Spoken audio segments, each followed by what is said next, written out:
partie des sinistrés, des déguerpis de ce matin. On était surpris de voir la mairie de Cotonou, un huissier de justice et la police qui sont venus sur le terrain effectuer une opération de déguerpissement suite à une décision de justice, selon les dits de l'huissier. Mais ce qui est un peu marrant, les occupants n'ont pas été sommés.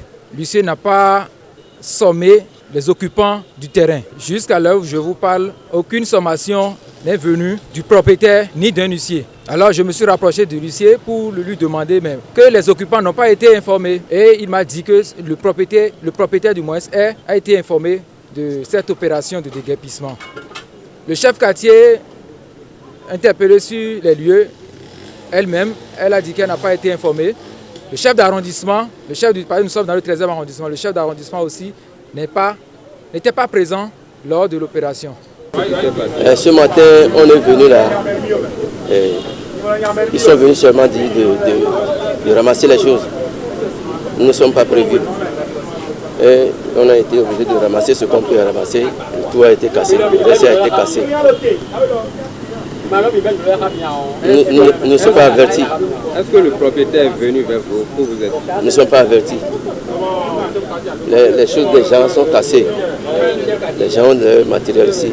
Les pauvres, tout est cassé. Voilà, tout ils sont cassés là-bas.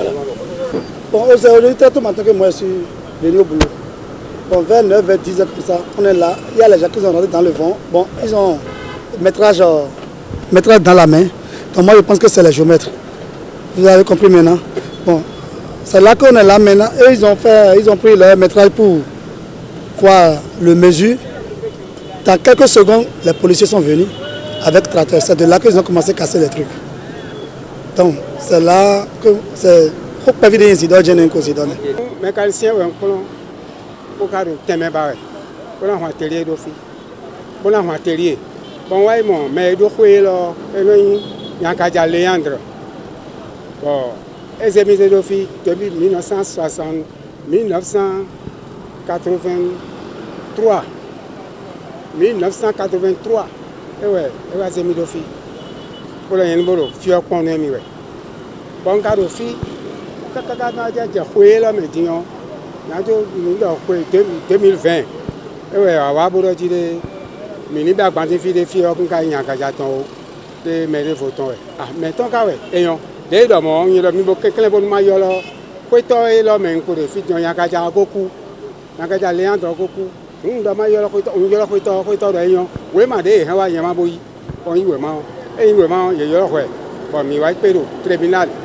Il va être tribunal là, et nous, et pas nous de pour nous dire nous et il y a mais il y a qu'à dire ta boye la vie donc et dormi pour il y en a côté mi il y en a un gardien il y a un gardien fier le temps moi dans mon il y a quoi côté comme tribunal là mais nous on là il présenter la mi coffee te mi wa kho a kho nen kai bon côté mi kho et dans rien il y a qu'à dire il y a qu'à dire au couer il y a qu'à dire ça fier là nous il y a qu'à dire ça film côté moi il y a qu'à dire ça et donc bon il y a qu'à dire au cou connaît donc côté il y a qu'à dire au cou côté ici couteau quoi tu vois et il y a nous xaru il y a qu'à dire si ouais tribunal il y a le cambier voilà il y a qu'à dire au cou pour le couteau même ça ni ouais a dit et donc et ça que nous bon oui go et que a faut dire mi que a faut ouais a faut oui go mais quand ça oui go nous et il y a là encore des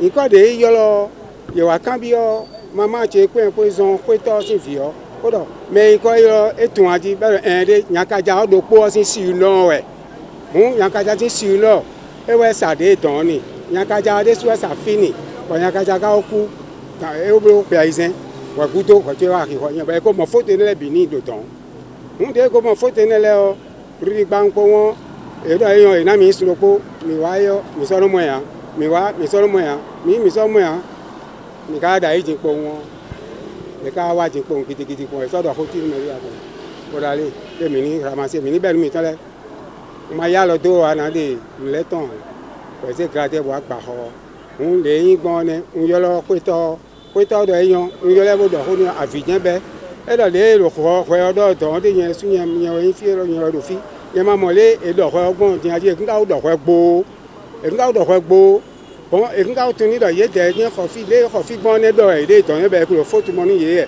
be ka so ni ti bo agba nu aji le yen mi jo foto le ma una to eni wo tin wa gba nu din o ari de fonu di egbon ti bo agba mi o nso tun to na energy ma si do na mi tele din do ya o yan ka o me ho nu bo do yo e ko du de ji me e ya mi be nu mi ton lesin ye na mi tele de